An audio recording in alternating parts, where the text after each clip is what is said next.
प्यारे बच्चों, आज हम देख रहे हैं एक नया चैप्टर फाइनेंशियल मैनेजमेंट से, जिसका नाम है फंड फ्लो स्टेटमेंट।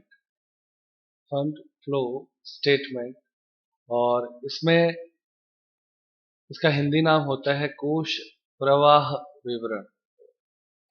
इस चैप्टर को जब हम पढ़ना चाहेंगे तो हमारा जो सबसे पहला प्रश्न बनेगा वो होगा, फंड का मतलब क्या होता है?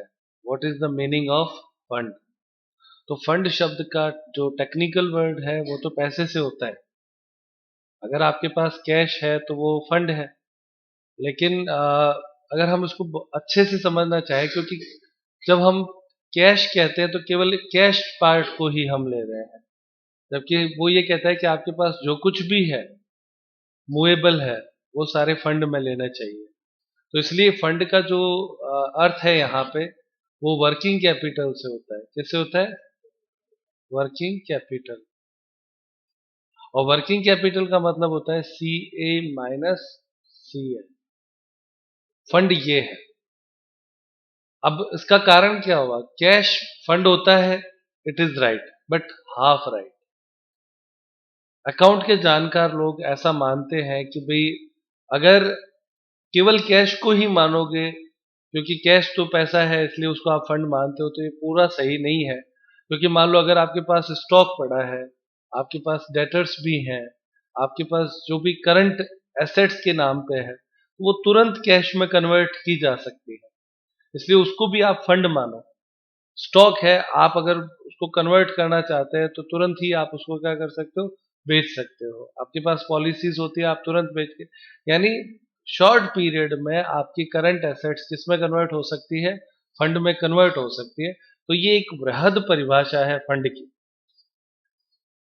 कैश को फंड कहना संकीर्णता कही जाती है, ठीक है। और वर्किंग कैपिटल को फंड कहना एक वृहद अप्रोच है, जिसके अंतर्गत हम जिसको कैश में जल्दी से कन्वर्ट कर सकते हैं उनको भी ले लेते हैं। अब उसके बाद में आपका सेकंड पॉइंट आता है मीनिंग ऑफ फंड फ्लो। क्योंकि फ्लो का मतलब, फंड का मतलब तो वर्किंग कैपिटल है, और वर्किंग कैपिटल का मतलब आप किससे लेते हो? सी ए माइनस सी एल। क्लियर? तो यहाँ पे फंड फ्लो का मतलब क्या है वो हमने इस डायग्राम में यहाँ पे देखा है। इस डायग्राम में आप देखें, यहाँ पे फिक्स लायबिलिटी है। फिक्स लायबिलिटी का मतलब कैपिटल और लायबिलिटी दोनों ही होगी।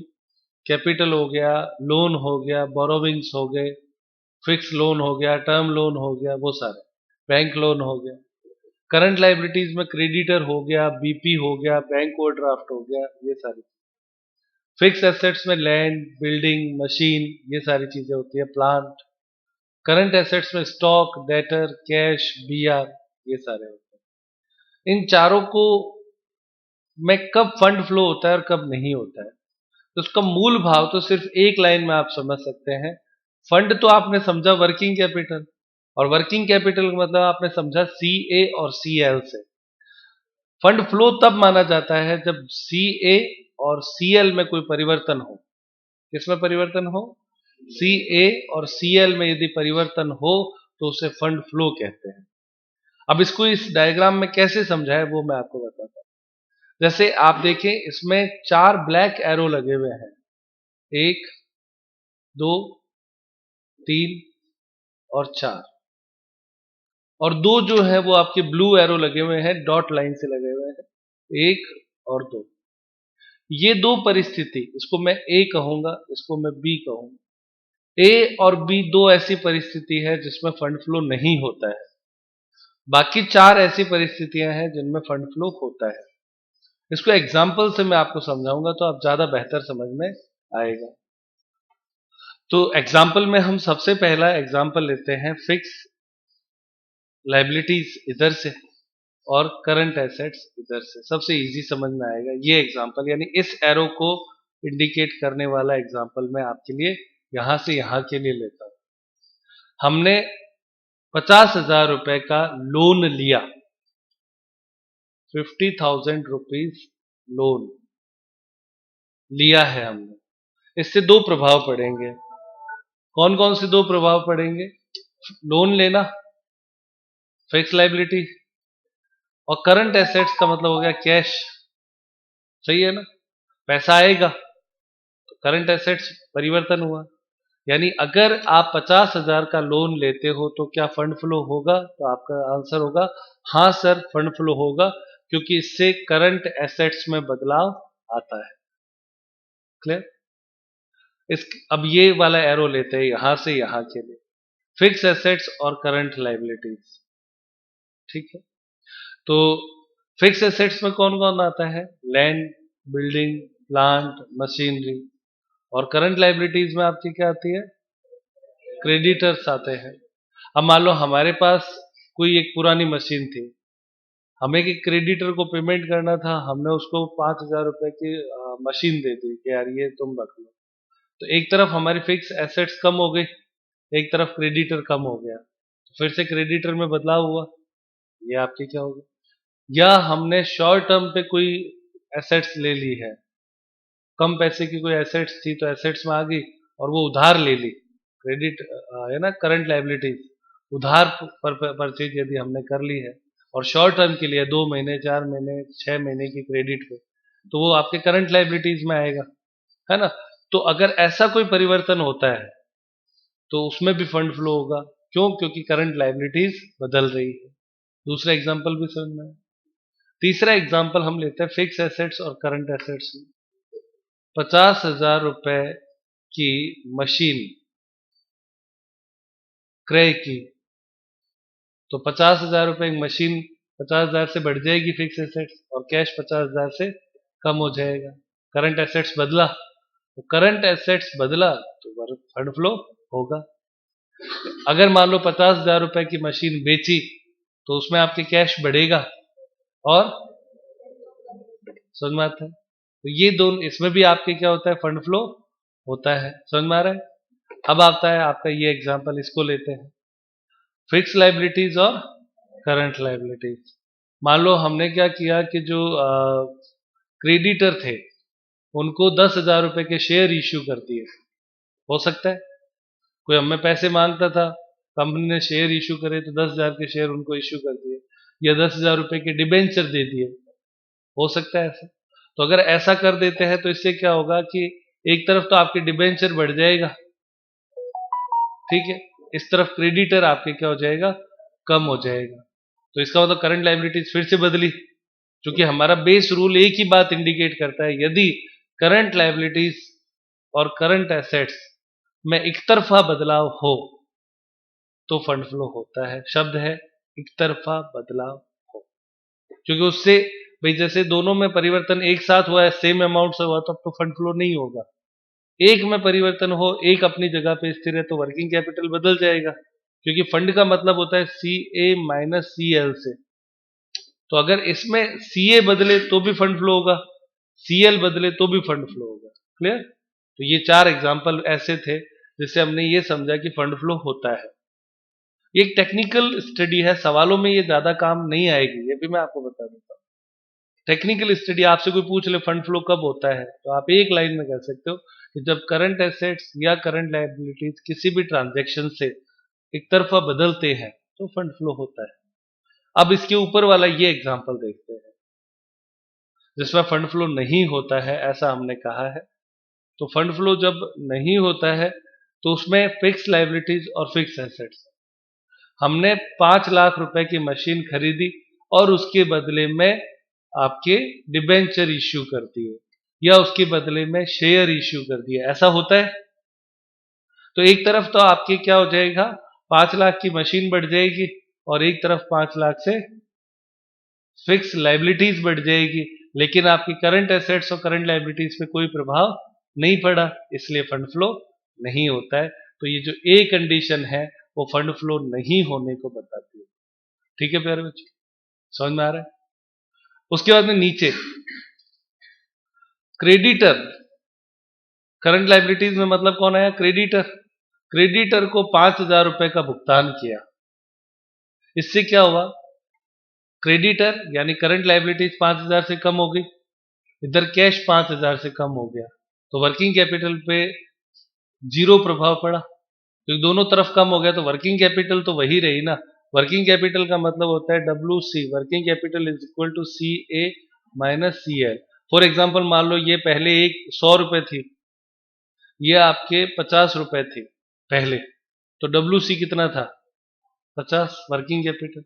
अब मान लो मैं ये कहता हूं कि 5 रुपए इसमें कम कर दो तो ये 95 हो जाएगी और ये 45 हो जाएगी, तो वर्किंग कैपिटल कितना है?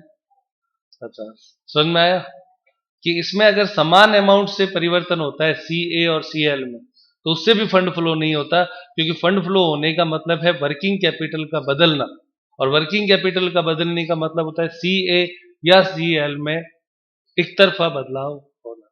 अभी दोनों तरफ बदलाव हुआ, सेम अमाउंट से हुआ, तो फंड फ्लो नहीं होगा। तो ये आपका फंड फ्लो कब होता है और कब नहीं होता है, उसको समझने के लिए एक डायग्राम बेस्ड हमारी थ्योरी थी। कंसेप्ट समझ में है? पहला फंड, दूसरा फंड फ्लो। अब आते हैं थर्ड पार्ट में हम इसमें सीखेंगे 3 स्टेटमेंट।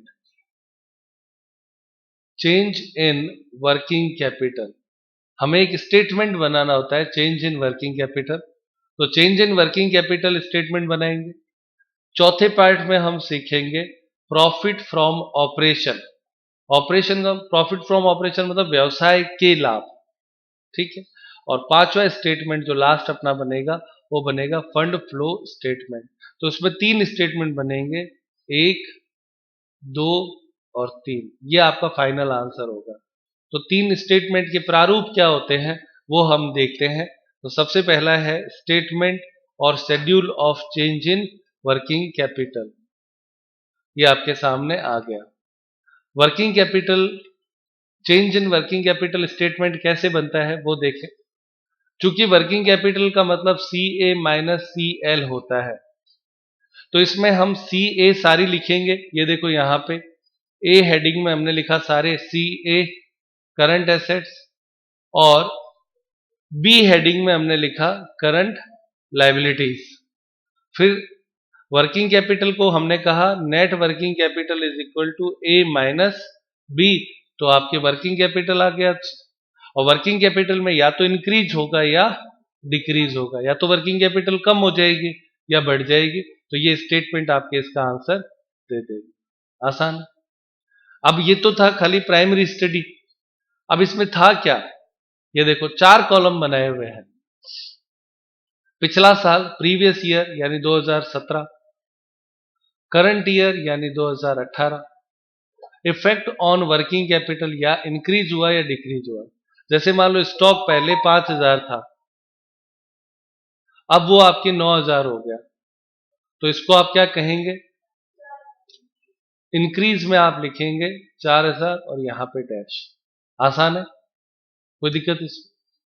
इसी तरीके से जितने भी हैं, मान लो यहां पे 10,000 है, यहां पे 8,000 हुआ, तो इस बार क्या हुआ? डिक्रीज हुआ, यहां पे डैश, डिक्रीज में आप लिखेंगे 2000। समझ में आ रहा है?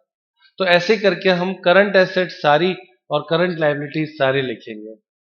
करंट एसेट्स में कौन कौन आता है? स्टॉक, शॉर्ट टर्म या marketable investment, short term advance या loan, BR, debtor, accrued income, prepaid expenses, advance tax, cash और बैंक, और कैश इन हैंड, सारे ले लिए। यही तो है करंट एसेट्स, आपको पता है पहले से। और इसको लिखने के बाद में यहाँ पे हमने इसकी टोटल लगाई, यहाँ पे इस कॉलम में टोटल नहीं लगती। अब आता है करंट लायबिलिटीज। करंट लायबिलिटीज में वही सेम है, creditor, bills payable, bank overdraft, short term loan और deposit, provision for current asset, outstanding expenses, unaccrued income, income tax payable और अनक्लेम्ड ड्यूटी। ये मुख्य रूप से जो हमेशा सवालों में होते हैं वैसे ही आते हैं, ये अधिकतम हमने यहाँ पे लिखे हैं। कोई दिक्कत प्यारे बच्चों यहाँ तक? अब यहाँ पे एक थोड़ा सा बदलाव आप समझने की कोशिश करें। क्रेडिटर पहले 10,000 था, ठीक है, अब आपके वो हो गया 15,000, तो यहां से यहां क्या हुआ? 5,000 का इंक्रीज हुआ, लेकिन चूंकि ये करंट लायबिलिटीज है तो इंक्रीज में नहीं लिख के डिक्रीज में लिखा जाएगा, अपोजिट हो जाता है। क्लियर? यानी करंट एसेट्स में इंक्रीज है तो इंक्रीज में लिखो, डिक्रीज है तो डिक्रीज में लिखो, that is for the current assets. Clear? लेकिन करंट लायबिलिटीज में विपरीत रूल लागू हो जाता है, अपोजिट।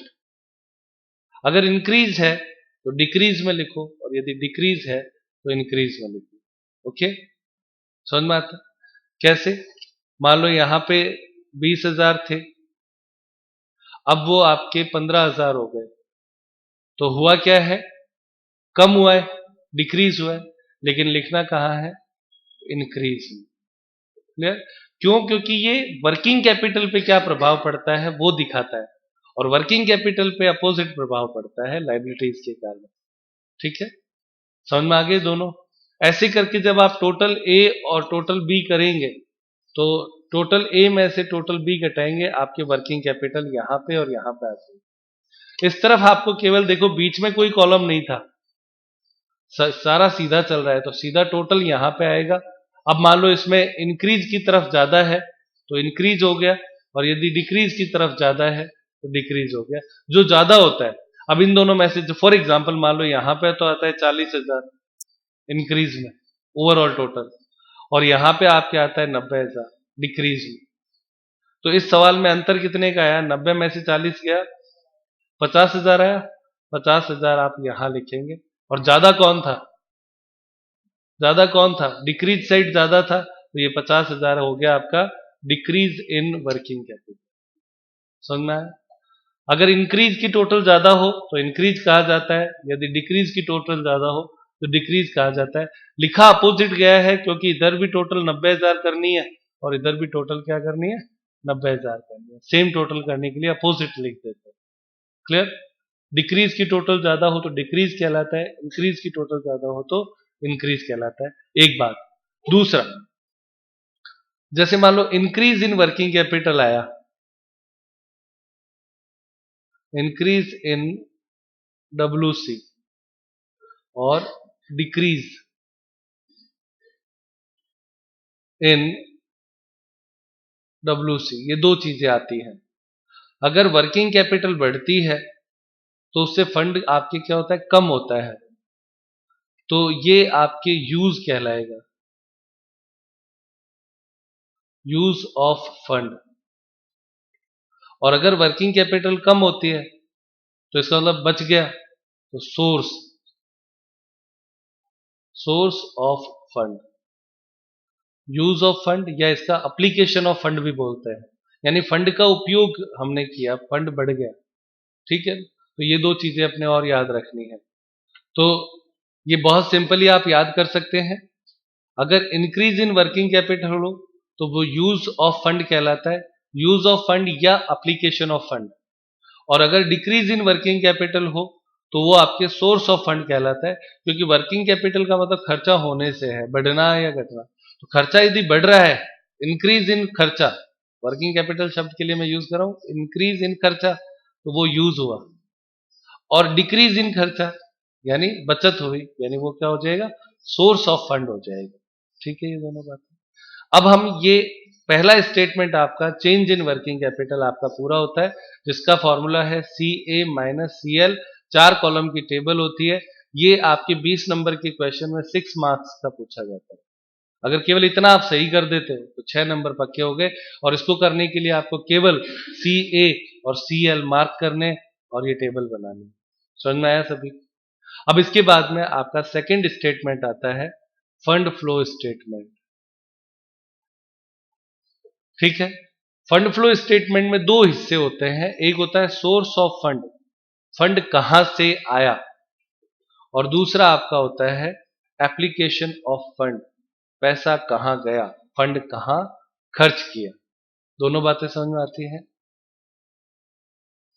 कोष का उपयोग हिंदी में इसको कहते हैं, और ये जो है उसको कहेंगे कोष के साधन, यानी हमारे पास कहां कहां से पैसा आया है। क्लियर? आसान है। अब इसमें आपके फंड फ्लो स्टेटमेंट में सबसे पहले सोर्स को पढ़ते हैं। Number 1, from profit from operation, operating profit. Profit होता है तो पैसा आता है, हाँ बोलो, सोर्स हो गया। Issue of share capital, share issue करते हो तो पैसा आता है, सोर्स हो गया। इश्यू ऑफ डिबेंचर, पैसा आता है, सोर्स हो गया। लॉन्ग टर्म बोरोविंग रेजिंग, यानी आपने लोन लिया, तो लोन लिया तो पैसा आता है, सोर्स हो गया। Sale of non current assets यानी सेल ऑफ फिक्स एसेट्स, तो अगर आपने प्लांट या मशीनरी बेचा तो उससे पैसा आता है, सोर्स हो गया। नॉन ट्रेडिंग रिसिप्ट, जैसे ड्यूडेंट प्राप्त हुआ तो उससे भी पैसा आता है, सोर्स हो गया। और वर्किंग कैपिटल में कमी हुई, खर्चों में कमी हुई, तो इससे भी पैसे की बचत होती है, सोर्स हो गया। कंसेप्ट समझ में आ गया होगा कि जिससे पैसा आता है वो सोर्स कहलाता है, और जिसमें पैसा जाता है वो एप्लीकेशन कहलाती है, पैसे का उपयोग कहलाता है। कोई दिक्कत नहीं। अब हम आते हैं अगले पार्ट में, एप्लीकेशन ऑफ फंड, कोषों का उपयोग। तो उपयोग में अब आप खर्चे खर्चे देखोगे। सबसे पहला ऑपरेटिंग लॉस, व्यवसाय में घाटा हो गया, पैसा कम पड़ गया। फिर redemption of preference share capital और buy back of equity share, अगर आप प्रेफरेंस शेयर का पुनर्भुगतान कर देते हो तो पैसा चला गया वापस, इश्यू करते हो तो पैसा आता है, और रिडम्पशन करते हो तो पैसा जाता है। उसके बाद में आपके अगला है रिडम्पशन ऑफ डिबेंचर, पैसा जाता है, यूज हो गया ना, पैसे का यूज हो गया। Repayment of long term borrowing, आपने कोई लोन लिया हुआ था वो वापस चुका दिया, रीपेमेंट, तो रीपेमेंट होने से भी पैसा जाता है। Purchase of fix assets, non current assets का मतलब फिक्स एसेट्स होता है, आपने प्लांट मशीनरी बिल्डिंग खरीदी तो पैसा गया, एप्लीकेशन हो गया। Non trading payments, dividend paid किया, टैक्स पेड किया, तो ये भी क्या हो गया, पेमेंट में आ जाएगा। और इंक्रीज इन वर्किंग कैपिटल, जो ऊपर से हम लाते हैं कैलकुलेट करके, अगर आपके खर्चा बढ़ता है, वर्किंग कैपिटल को मैं खर्चा बोलता हूँ, तो इंक्रीज इन खर्चा, तो उसमें भी पैसा जाएगा। ये टोटल यहां पर मान लो 1 लाख आती है, तो यहां पे भी वापस टोटल 1 लाख ही आएगी। एक तरीके से ये बैलेंस शीट के समान दोनों पक्ष बराबर होते हैं। तो एग्जाम में ये सवाल कभी गलत नहीं होता, क्योंकि दोनों पक्ष बराबर आ गए तब ही सवाल सही माना जाएगा। अगर दोनों पक्ष बराबर नहीं आते हैं तो इसका मतलब सवाल नहीं माना जाएगा। और फंड का उपयोग उतना ही कर सकते हो जितना फंड आपके पास आया है, इसलिए यूजेज ऑफ फंड और सोर्सेज ऑफ फंड सेम होता है, इक्वल अमाउंट से होता है। तो बैलेंस शीट की तरह इसके दोनों पक्ष की टोटल बराबर होती है। समझ में आया? अब उसके बाद में ये हमारा वर्टिकल फॉर्म था, खड़े रूप में दिया हुआ था, खड़ी लाइन के रूप में। इसी के अकाउंट फॉर्म में और ये सवाल आपके वापस सोर्सेज ऑफ फंड और application of fund account form में है, ये सही है। टू और बाय इसमें कभी लगता नहीं है, जो उधर आपके सोर्सेज में थे वो इधर आ गए, ये एस है सोर्स और ये यूजेज है या एप्लीकेशन जिसको हम बोलते हैं उपयोग करना, दोनों इस तरफ से कर देते हैं, तो ये बैलेंस शीट की तरह हो गया, इधर का टोटल और इधर का टोटल बराबर आएगा। कोई दिक्कत प्यारे बच्चों? सेम है, वो वर्टिकल फॉर्म था, ये आपके अकाउंट फॉर्म है। अब लास्ट स्टेटमेंट इसमें आपका बनता है statement of operating profit. Operating profit मतलब बिजनेस का प्रॉफिट। बच्चों इसमें सबसे पहले पी एंड एल से आपका ये स्टार्ट होगा, क्लियर? यहां पे लिखेंगे, इसमें non trading charges and losses ये जोड़े जाते हैं, नॉन ट्रेडिंग। अब आपकी ये जैसे हमने कैश फ्रॉम ऑपरेशन कैलकुलेट किया था, आप लोगों को याद होगा पिछले सवालों में, ये सेम है, no change. Cash from operation कह दो चाहे आपके प्रॉफिट फ्रॉम ऑपरेशन कह दो, एक समान होता है। मैं सवाल कराते समय कई बार प्रॉफिट फ्रॉम ऑपरेशन बोल देता था, एक ही बात है, इसीलिए दोनों में कोई चेंज नहीं है। डेप्रिसिएशन जोड़ा जाता है, प्रोविजन फॉर टैक्स जोड़ा जाता है, loss on sale of fix assets जोड़ा जाता है, गुडविल रिटर्न ऑफ जोड़ा जाता है, प्रिलिमिनरी एक्सपेंसेस रिटर्न ऑफ जोड़ा जाता है, discount on issue of debenture और शेयर जोड़ा जाता है। ये फिक्टिशियस एसेट्स होती है, सारी चीजें जोड़ते थे ना पहले भी। अब उसके बाद में जनरल रिजर्व में ट्रांसफर जोड़ा जाता है, सिंकिंग फंड में ट्रांसफर जोड़ा जाता है, इंटरिम डिविडेंड जोड़ा जाता है, प्रपोज डिविडेंड जोड़ा जाता है। ये सारे हम पीछे सवालों में करते हुए आए हैं, ये सारे वो ही सेम चीजें हैं। ये सारी क्यों जोड़ी गई? तो एक देखो, नॉन ट्रेडिंग या लॉसेज जोड़े जाते हैं, रिटर्न ऑफ जोड़ा जाता है, एप्रोप्रिएशन यानी ट्रांसफर ऑफ रिजर्व जिसको हम बोलते हैं वो भी जोड़ा जाता है। ये सारी चीजें हम जोड़ते हैं, यहां पर जो टोटल आएगी उसमें से अब हम घटाएंगे अपोजिट चीजें, नॉन ट्रेडिंग इनकम। ऐसी कोई इनकम है जो नॉन ट्रेडिंग है, यानी profit on sale of fix assets घटाया जाएगा, डिविडेंड पे किया घटाया जाएगा, इंटरेस्ट घटाया जाएगा, और रीट्रांसफर फ्रॉम रिजर्व टू प्रोविजन, यानी पहले आपने रिजर्व में ट्रांसफर किया, उसको वापस ले लिया, रीट्रांसफर कर लिया अपोजिट, तो भी माइनस किया जाएगा। और appropriation in the value of fix assets, यानी वैल्यू ऑफ फिक्स एसेट्स यदि बढ़ती है तो उसे भी माइनस किया जाएगा, जिसको प्रॉफिट ऑन रिवैल्यूएशन बोलते हैं। ये सब करने के बाद में अब आपके opening balance of P and L account वो अगर दिया हुआ है तो लेस कर दो। तो हम ये कर सकते हैं कि ओपनिंग और क्लोजिंग का डायरेक्ट यहाँ पे डिफरेंस ही ले लें, ठीक है ना, ओपनिंग क्लोजिंग का डायरेक्ट डिफरेंस ले लेंगे, क्योंकि इसने यहाँ पे क्लोजिंग शब्द लिखा है, क्लोजिंग बैलेंस। हम क्या कर सकते हैं कि ओपनिंग माइनस आपके क्लोजिंग माइनस ओपनिंग करके डायरेक्ट डिफरेंस ही यहाँ पे लिखेंगे, तो ऐसी स्थिति में फिर ये नीचे अपने को घटाने की आवश्यकता नहीं पड़ेगी। तो ज्यादातर अच्छा तरीका ये होता है कि क्लोजिंग में से ओपनिंग पहली शुरुआत में ही घटा के लिख दो, तो प्रॉफिट हो जाएगा, फिर ये एड लेस करने और ये आपका ऑपरेटिंग प्रॉफिट आ जाएगा।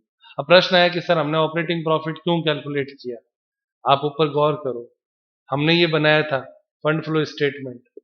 फंड फ्लो स्टेटमेंट सबसे ऊपर ही ऊपर एक एंट्री आती है प्रॉफिट फ्रॉम ऑपरेशन, ये वर्किंग आपके उस वर्किंग नोट से ही आएगी, वहां पे जो हम बनाएंगे ना नीचे जो स्टेटमेंट देखा वहां से ये अमाउंट आएगी, और इंक्रीज डिक्रीज यहाँ से आएगा, बाकी सारी चीजें आपको लिखनी है। तो प्यारे बच्चों ये आपके 3 फॉर्मेट इसमें आपके फंड फ्लो में बनते हैं।